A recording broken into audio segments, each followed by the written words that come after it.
A very warm welcome. You're watching the news with me, Anubhuti Gaur. Let's take a look at what's making headlines. Politics rages on ahead of the Haryana Assembly polls. Union Home Minister Amit Shah in Haryana's Bhiwani attacks Rahul Gandhi over his foreign visit, says at the time of Assembly elections in Haryana and Maharashtra, Rahul Gandhi has gone off on a holiday. The Congress party has opposed the surgical strikes, the air strikes, triple talaq bill and abrogation of Article 370 from J&K. Want to ask Rahul Gandhi what has his party done for the state? The man accused of attacking former JNU student leader Umar Khalid in Delhi last year is Shiv Sena's candidate from Bahadurgarh in upcoming Haryana Assembly polls. Navin Dalal, the self-proclaimed Gaur Rakshak, said that he joined the Shiv Sena 6 months ago because he felt parties like the BJP and the Congress only did politics in the name of cows, farmers, martyrs and the poor.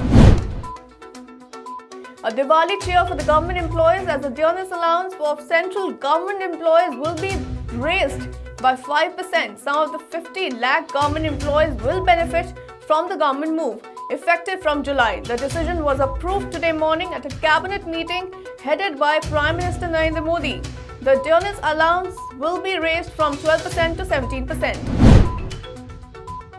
Union Minister Prakash Javadekar says Delhi Chief Minister Arvind Kejriwal was denied permission to attend an event in Denmark because it was for mayor-level participants. Arvind Kejriwal was to travel to Denmark in an 8-member delegation for a climate summit in Copenhagen. The Foreign Ministry did not clear Kejriwal's travel but granted permission to West Bengal Minister Firhad Hakim.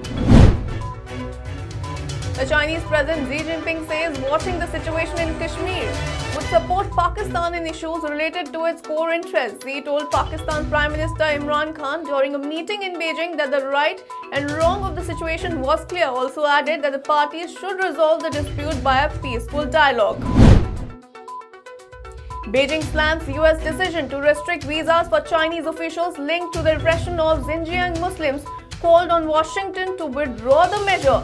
The visa curve followed the blacklisting this week of 28 Chinese entities involved in rights violations against minorities in Xinjiang, which China has said that was based on groundless claims.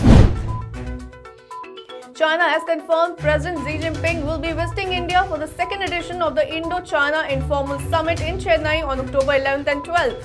This comes after the first landmark summit in Wuhan in 2018. The two leaders may discuss border and trade and also review the progress of ties since the Wuhan summit. The new IMF chief Kristalina Georgieva warns that the effect of the synchronized global slowdown will be more pronounced this year in some of the largest emerging market economies like India. She pointed out that the widespread deceleration means that the growth in 2019-20 will fall to its lowest rate since the beginning of the decade. Almost 90% of the world will face a slowed growth. The 2019 Nobel Prize in Chemistry will be awarded to John D. Goodenough, M. Stanley Whittingham and Akira Yoshino for the development of the lithium-ion batteries.